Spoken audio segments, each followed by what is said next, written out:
This is an all-trans competitive Splatoon team, and stick around to hear each of our stories. I used to work in Twitch streams for a long time, but I finally gave competitive a shot in Splatoon 3. I joined a team called Fried Calamari, but we broke apart due to us not wanting to practice the game the same amount. So I made a new Splatoon team, and I've been captaining for a year since. I had never played either Splatoon 1 or Splatoon 2 before this. I got Splatoon 3 with the intention of playing it with some friends, which turned into me putting together a collegiate team. I love being part of the collegiate Splatoon community. Then I graduated, so I couldn't play in collegiate Splatoon anymore, so that's when I turned to the broader competitive community. I started up my previous team, Blow High Blast, out of a few people I met through a draft tournament. And we stuck around for about a year. That team broke up. I was a free agent for a bit. I tried out for a few different teams after that, and this was the one that finally landed. I'm confused that we got Div 5, since several of us were already low in commands before.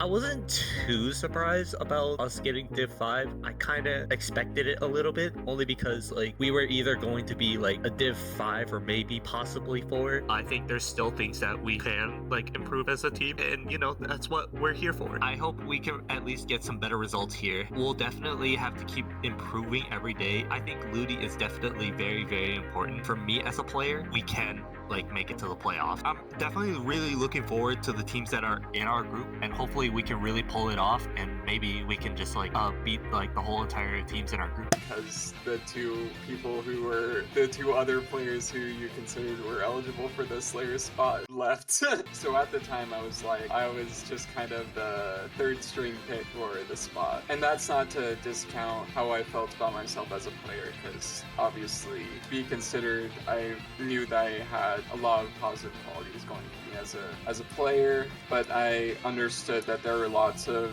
doubts on what I contributed to the team and doubts on my skill level. This is something I can work on. It looks like I'm not making it onto this team, but I'll just do better next time. And then you message me a week later, the other candidates for the Slayer role aren't eligible anymore, and I'm like, so what does that mean? And you're on the team, and I'm like, what?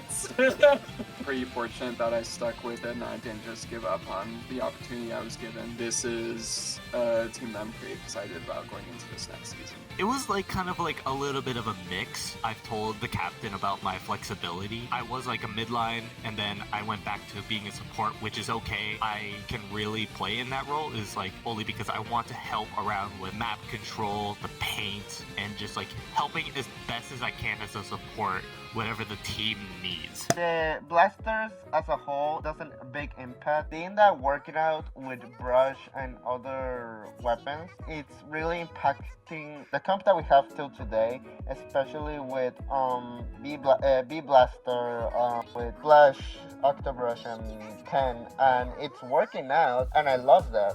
Because the whole entire subject around me, it's AoE. And I feel that really is impacting the comps that we have right now. And it really works out. It's just that we need to expand more to that AoE feeling.